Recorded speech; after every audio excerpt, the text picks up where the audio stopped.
Hi everyone, and welcome to season 2, episode 6 of Viive Values here at Viive Planning. I'm your host Mallory, and we are going to go ahead and get our guest joining us. Just a second.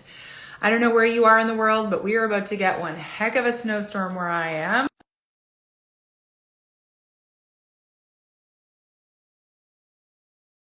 We can get our guest connected with us here, and then we will get going. Oh, here we go. I think we did it. Hello. Hi there. Hi, Dr. Winemaker. How are you? Hello. Hi, Mallory. I'm good. How are you? Good. I'm just going to turn up my volume here so I can hear you better.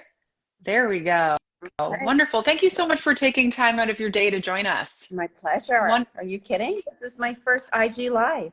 oh my gosh, I'm so excited. That's so cool. Good. Well, let me just do a little intro for people that don't know who you are, okay?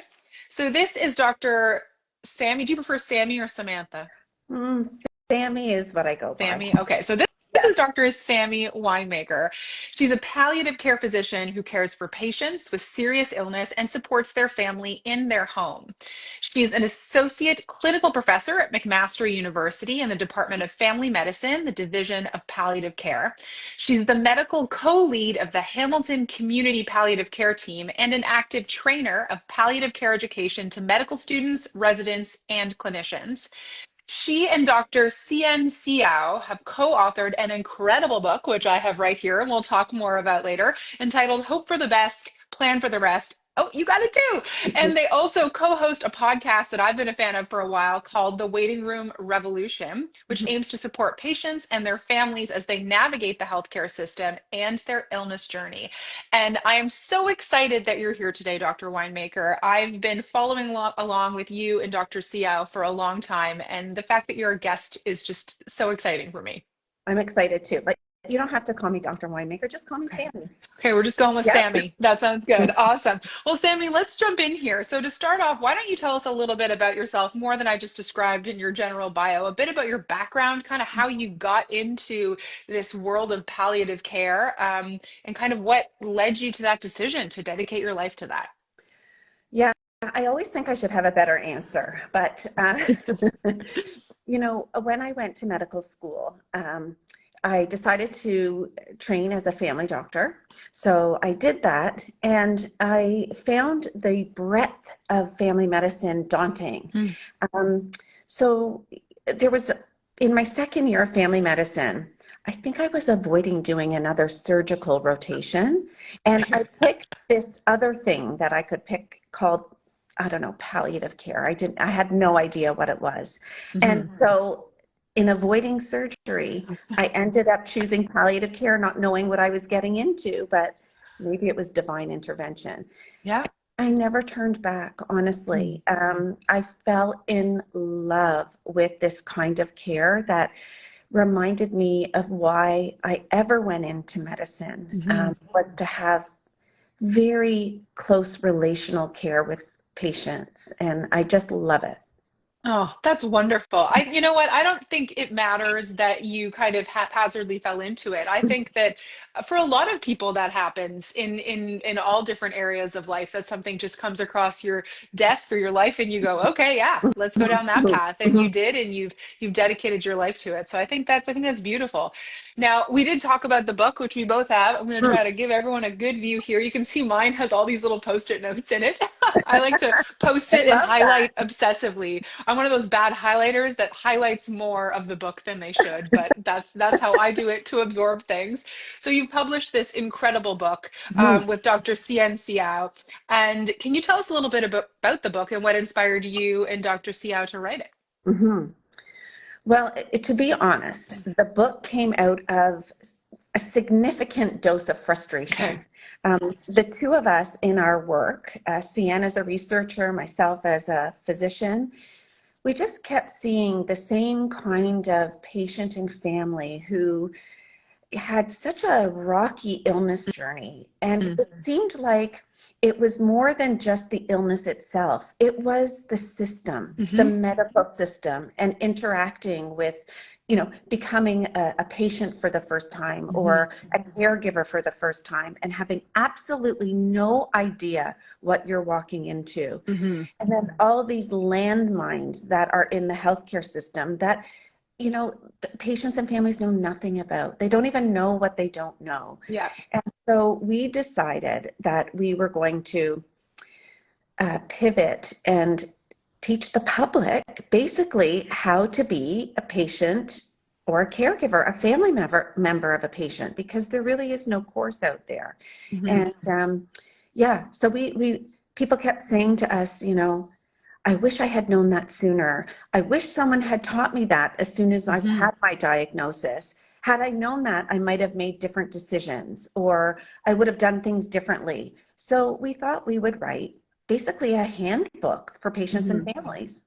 Yeah, no, and I think it's incredibly helpful in that way. And I myself, I don't have a life-limiting illness in any way, but I have three autoimmune diseases that Mhm, impact my quality of life and could potentially impact my life longevity as I get much older. mhm, But something I've done already, but then took more out of this book in my own like health advocacy when I go through the many areas and systems of the mhm. healthcare system is just the way that I show up and advocate for myself when I'm in a room with a doctor or with a Yes. nurse, but then also how I keep track of information that I learn, Yeah. how I keep it organized as well, just so that I feel empowered when I go Yeah. in there, whether I'm getting good news or bad news. I feel like I can hold my own in that room and advocate for what it is I need and what I want. And your book has also helped me with that. So I appreciate it. I'm sure there's many people out there that do as well.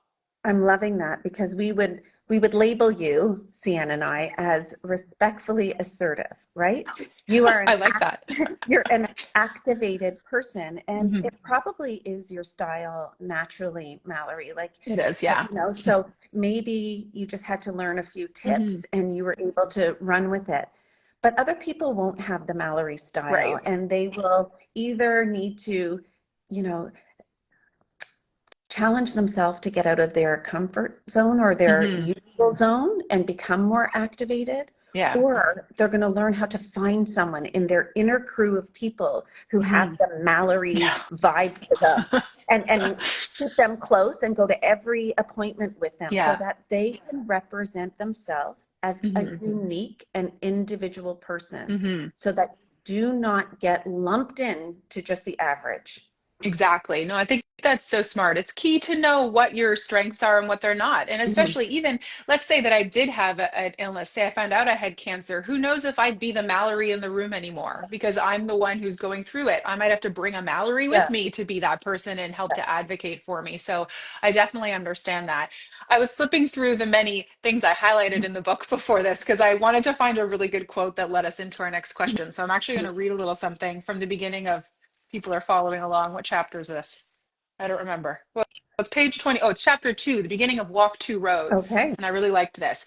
So people often think that planning ahead means they're giving in to the disease and that by speaking about possible negative outcomes, they Mhm. are somehow increasing the odds it will happen. Therefore, most patients and families walk a single narrow road, Yep. focusing on being hopeful while ignoring the rest. Yes. And I thought that that led into our next question really well Mhm. because I think there's a lot of misconceptions that people have around what palliative care means. Mhm. And we're going in with a very, very limited view. I hear people say palliative care means I'm going to die, and Yeah. that's just the end of Yeah. their understanding of it. And so they go into these rooms with physicians where a lot of times they put them up on these Mhm. pedestals when Mhm. really they're just people Yeah. like you who went to school and learned how to do something Yeah. just like you did, Yeah. right? And they don't advocate for the knowledge that they Mhm. need to be able to face the road that they have ahead of them. And Mhm. as your book says, they focus on just this one narrow, sometimes unfortunately ignorant path, Mhm. as opposed to welcoming different paths in front of them. Yeah. So maybe you would talk a little bit about those misconceptions and sometimes the ignorance surrounding palliative care. Yeah. I mean, I think what you're referring to is what we would call this tendency for humans to adopt overly positive attitude Hmm. as a coping Yeah. mechanism. Like, rah, rah, rah, you gotta fight this and Yeah. don't be negative and Hmm. oh, don't ask those questions. Don't think that way. You have to Hmm. uber positive, um, Right. and that will uh, get you through.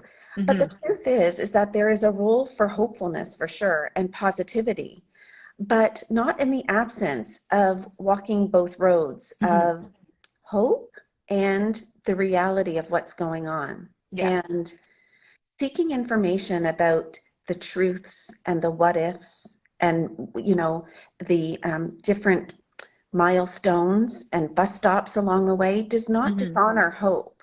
It actually allows hope to recalibrate Hmm. to match the reality of where you're at in your illness. Right. So walking two roads is really important, because if someone's only positive and everyone around them is only positive, Hmm. including healthcare providers and family, then everyone can feel silenced Hmm. and feel like they're being part of a Yeah. charade or a play, Yeah. and it stops communication. Hmm. So so it's really important to walk two roads in that chapter. Hmm. Now, palliative care is so misunderstood. I have spent my whole entire 20-year career trying to define it for people. And I guess the easiest way of thinking of it right now is that it is a philosophy of care, um, that looks at people as whole people. We focus on quality of life alongside everything else. And we have an awareness of our own mortality as humans. And so, really, it is just good care, palliative care. Hmm. It is just person centered care. It's human centered care. And it really shouldn't have to have a label. It should be integrated into the care that all doctors and nurses and other healthcare providers just know how to do. But Hmm. it is overly synonymous with end of life care, with a specialist like myself, Hmm. the Grim Reaper, and we have it so wrong right now in healthcare. Hmm. So this is why we wrote the book without really talking a ton about the P word, palliative. We're Right. really just talking about how to get the best care possible Hmm. from the time of your diagnosis. Hmm. And I had a friend recently who had cancer with a very good prognosis, like from the beginning, caught very early, and had really, really horrific side effects to the Mhm, treatment they were receiving, though. Like mhm. their body was just not Yeah, meant for those drugs. yeah. And they were offered palliative care and Mhm. immediately thought Oh it yeah, meant that they were dying, like yeah, immediately went to that, right? And it was explained to them, well, palliative care is used for a wide range of things. We yeah. did not use the term hospice care. Notice that we didn't say that. We Mhm, said palliative care, and we're trying to help you through something that you're going through right now. It does mhm. not mean that you are dying. That's not what we're Yeah, saying to you. And I think, unfortunately, there's this people seem to think that hospice care and palliative care are the exact same thing, yeah. when in fact they are They're not, not. Yeah, correct? yeah. Right. Yeah. Yeah. And it's not even, they're not the same, but Mhm. also these words are used differently depending on your viewers might be coming from the US or Canada. Right. Yeah. We use these terms differently. So again, Mhm. it adds to the confusion. Yes. And unfortunately, these words are sometimes needed to access resources, Yep. um, or funding, et cetera. Mhm. But from a patient and family perspective, it just means I'm dying. Right. Yeah. They just Yeah, go to that extreme yeah, right away. yeah. Yeah. Which is really too bad. And I think, I mean, it's so wonderful that you've created this book, you have this podcast as well, where you're trying to put education out there. And there are so Mhm, many people like you, both in the medical field and otherwise, where we're trying to provide just education. mhm, Because I think a lot of times fear is wrapped up in ignorance. mhm. And we just don't know what's going to happen. So Yeah, we just go to the worst because I somehow at some point in our life we've been trained to do that, to go to the worst yeah, possible scenario. And completely. so I think it's so wonderful that you're putting that information out there, that you're helping people to realize you don't have to go to the extreme worst situation, Mhm, but if that extreme worst situation is where your life is going to go, here are mhm, these paths that you can walk to mhm, still feel fulfilled, mhm. have hope, and still fight the fight if that's something that you want to do. Yeah, Hmm. completely. And Yeah. the truth is, like, I hope your viewers aren't going to be disappointed about this, but dying is a human condition. Yes. It's not, we might die, we might not die. We are all going to Yep. get there. Yep. Just may not know what ticket is going to get us there, Yeah. what diagnosis or what event, but it's going to happen to all of us. Hmm. Our social movement is really about living go. Mhm. It's about living from the time you have a diagnosis and being the best you possible, Mhm. with eyes wide open and the information you need Mhm. to sidestep the landmines in the healthcare system and just recognize yourself as your own person through your illness, right until the end, if that's, where your illness leads you. Yeah. No, that's beautiful. I really like that. Now, when you're going through any sort of serious illness, your Hmm. families and loved ones, they play a huge important role in that palliative care process and Hmm. in your illness journey. Hmm. So, what advice would you give to listeners who are supporting someone through a life-changing diagnosis or even through palliative care?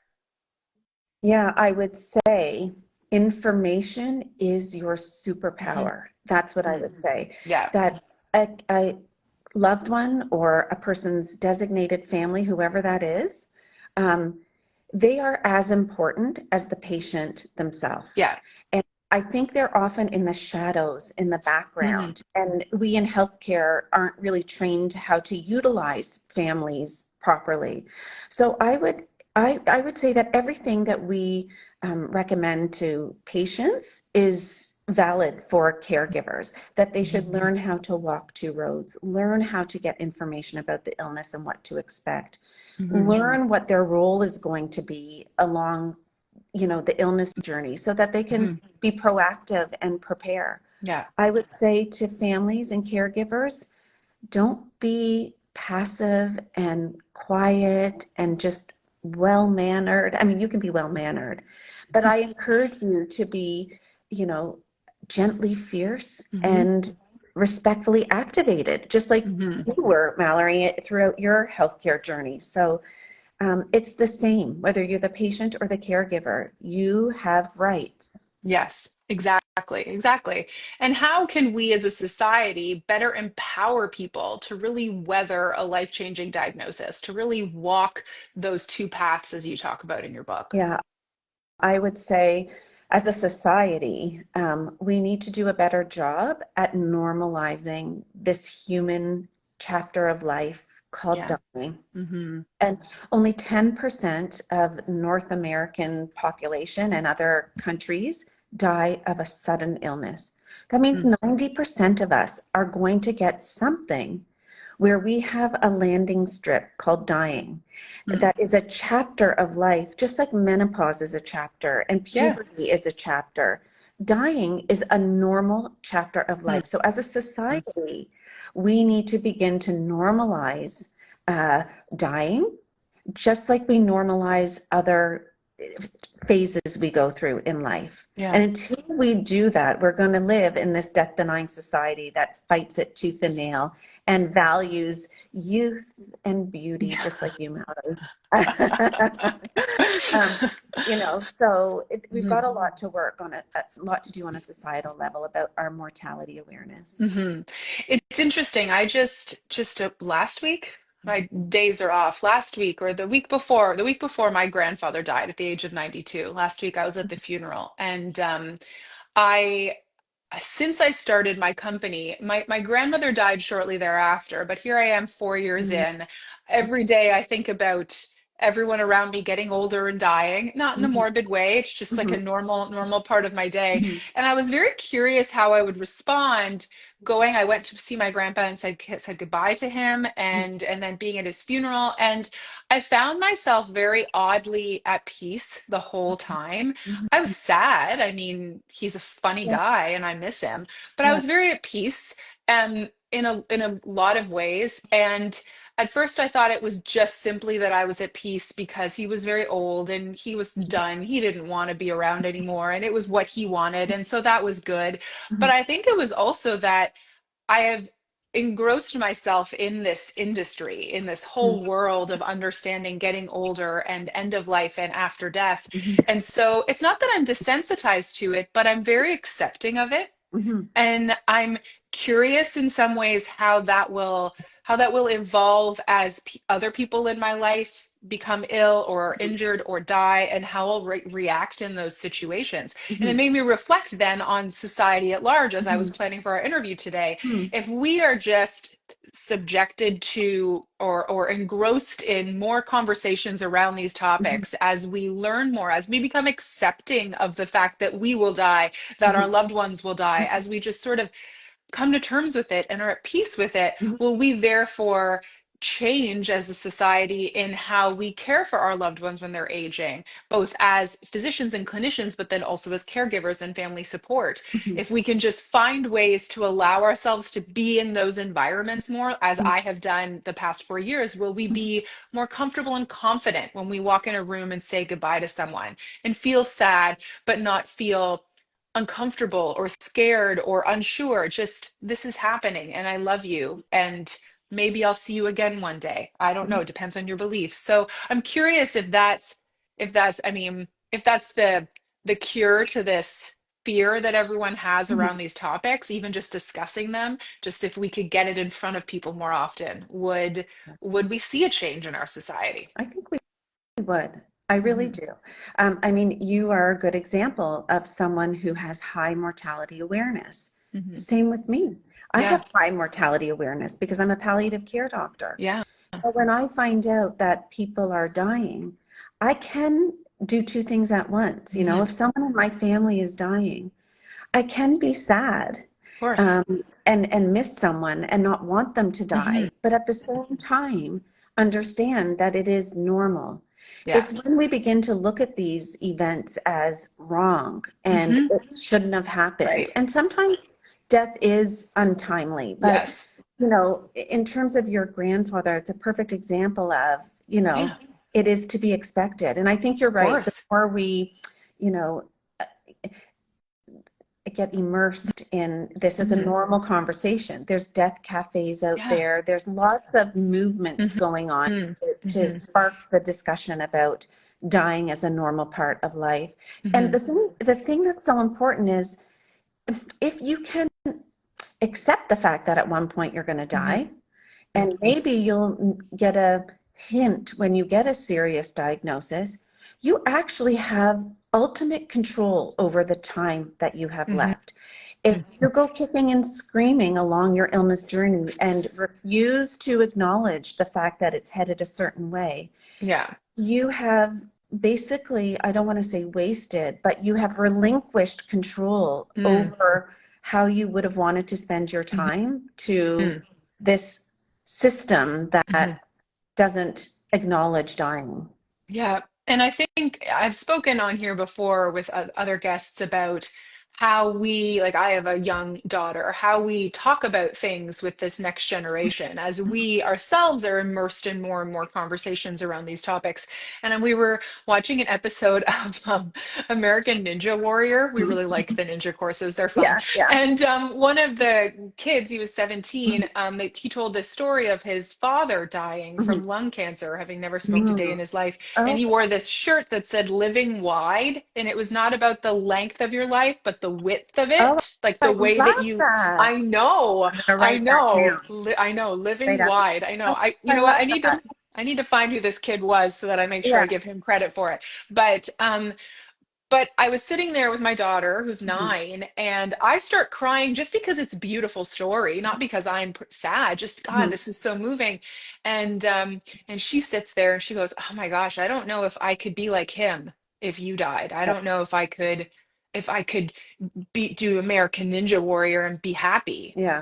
And I said, well, you know what? He learned from his father that he needs to have these wonderful experiences for as much of his Mhm. life as he can. And I Mhm. said, and you can bet that this kid was really sad at one point and Mhm. still is, but he's also able to find joy at the Mhm. same time. And I said, and that's what I would want for you if I died or if daddy died. I would want you to, yeah, be sad. That's okay. That's Mhm. normal, but also keep living and keep feeling joy every day.